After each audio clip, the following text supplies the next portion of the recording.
এই তো কন্ট্রাক্টর বাবু, এটাই আমাদের জায়গা, এখানে বড় বিল্ডিং হবে। হ্যাঁ কন্ট্রাক্টর বাবু, এই তো আমাদের জায়গা। বাবা আমি কন্ট্রাক্টর না, আমি তো সিভিল ইঞ্জিনিয়ার। ও কেবিল ইঞ্জিনিয়ার। হ্যাঁ রে বাবা, হ্যাঁ আমি বুঝতে পেরেছি। কি বুঝতে পেরেছো? অশিক্ষিত। সব কথা বাদ দিয়ে কবে ঘর বানাবো সেটা বলো। এই তো এই যে জায়গাটা দেখতে পাচ্ছ, এখানেই ঘর হবে। নিচে 4 তলা হবে, উপরে 4 তলা হবে। কত খরচা হবে বলো? আর কিচেনটা 10 কিলোমিটার দূরে হবে। ও গন্ধ আসে বলে তাই জন্য 10 কিলোমিটার দূরে করবে ফোনটা, তাই তো? আরে না না, ওইটা না, সেই যাতে ভাত তরকারি রান্না করে ওইটা। কিন্তু বড় অশিক্ষিত। আচ্ছা ওইসব বাদ দিয়ে কত খরচা হবে বলো?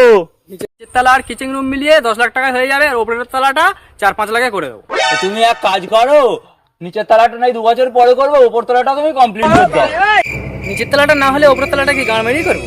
তো তুমি এক কাজ করো, এইরকম আর 4টে লাঠি কেটে নিয়ে তুমি 4 দিকে দিয়ে তার উপরে উপর তলাটা আমার করে দাও, নিচের তলাটা আমি 2 বছর পরে করবো।